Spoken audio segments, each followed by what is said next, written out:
कपड़े धोने वाली बहू। शादी के पहले से ही विभा को कपड़े धोने का बड़ा शौक था। कभी नल के नीचे तो कभी तालाब के पास। अरे मेरी नीली वाली लुंगी नहीं दिख रही है। विभा की अम्मा, कहाँ रखी है लुंगी? अरे वो तो विभा ने परसों ही धोकर रखी थी आपकी अलमारी में, देखो वहीं होगी। वो ना मैंने आज धो दी, मुझे लगा कि गंदी हो गई होगी।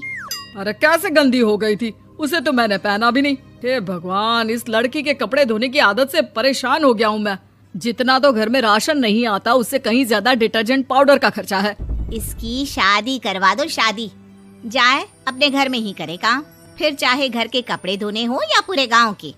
हाँ ठीक बोल रही हूँ, देखता हूँ मैं कोई लड़का। वो दिन भी आ जाता है जब विभा को देखने लड़के वाले आ जाते हैं। लड़की मुझे अच्छी लगी। होने वाली सास कहती है, बेटी अगर कुछ पूछना है तो पूछ लो। वैसे तो हमारी लड़की बहुत ही शर्मीली है, जो बोल दो वो मान लेती है, इसे क्या पूछना होगा। अरे कैसी बात कर रही हो माँ, मुझे इन लोगों के घर रहना है, सवाल तो कई है। हाँ हाँ बेटा, पूछ लो ना, क्या पूछना है। आप लोगों के घर कपड़े कौन धोता है? सास का मुंह बन जाता है।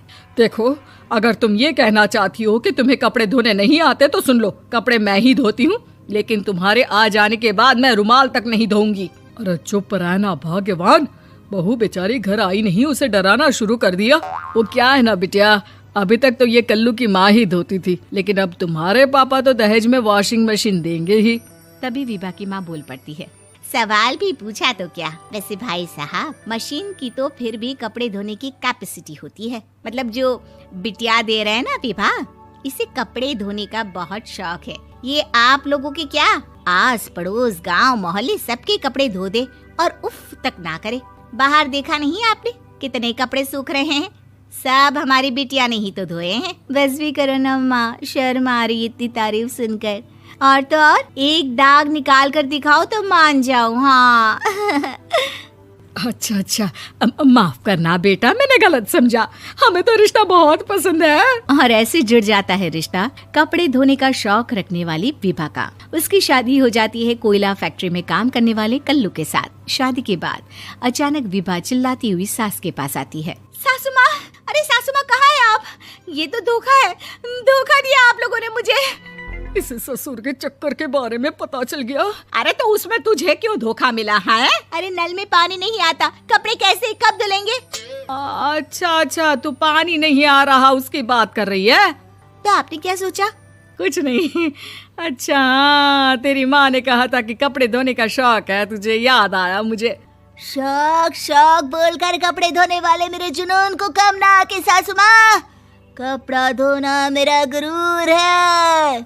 तभी पति भी वहाँ आ जाता है। अभी मैंने इसे सनी देओल की फिल्म दिखाई है, उसी के डायलॉग मार रही है माँ। अच्छा सुन, साफ साफ बता रही हूँ, पानी सुबह 4 से 6 और शाम को 10 से 12 आता है, समझी? विभा टाइमिंग सुनकर हैरान हो जाती है। ये क्या भूतों का मोहल्ला है? सुबह 4 बजे उठकर कौन कपड़े धोता है? 4 बजे टंकी में पानी जाता है, फिर सारा दिन धोना ना, किसने मना किया? अरे कैसी बात कर रही हैं? 200 लीटर की टंकी में कितने कपड़े धो लूंगी मैं? सुबह ही उठ जाऊंगी मैं। अब क्या था, विभा सुबह 4 से लेकर रात के 12 बजे तक कपड़े ही धोती रहती। एक रोज सास पड़ोस से निकलकर कहीं जा रही होती है कि साथ वाली कहती है, हाँ कल्लू की माँ, जरा ये बताओ कि 2 साड़ी है, 2 ब्लाउज और एक पेटीकोट और एक नाड़े वाला लंबा कच्छा। हाँ तो? अरे तो क्या, कितना लोगी धुलाई ये बताओ। धोबन दिख रहे हैं हम क्या? हमारे पति सरकारी नौकरी से अभी रिटायर हुए हैं और बेटा सुपरवाइजर है कोयला फैक्ट्री में। धोबन समझ रखा है हमें? हाय रे कल्लू की अम्मा, माफ कर दो, वो तो मोहल्ले में यही सब बता रहे थे कि तुमने बहू को कपड़ा धुलवाने के काम में लगा दिया है। सास को पड़ोसन की बात सुनकर गुस्सा आ जाता है। वो घर पहुंचती है जहां घर के बाहर ही इतने सारे कपड़े सूख रहे होते हैं जितने कि किसी धोबन के घर पर। अरे ओ कल्लू की दुल्हन, बाहर निकल। माँ जी यहीं आ जाओ, बाथरूम में चादर धो रहे हैं हम। अरे अभी हम धोते हैं, तुमको बाहर निकलो। ये आस पड़ोस वाले बोल रहे हैं कि हम बहू से कपड़े धुलवा कर उसे कपड़ा धोने वाली बना दिए हैं। अरे छोड़ो ना माँ जी, किन लोगों की बातों में आती हो? आस पास के लोगों का तो काम ही होता है कि वो किसी तरह सास बहू को लड़ा दे। बहू सारे घर के कपड़े धोती है, ये क्या कम है? बोलिए। सास को भी लग जाता है कि वो बहू का ये सनकीपन नहीं छुड़वा सकती, इससे अच्छा है कि खुद ही चुप हो जाए।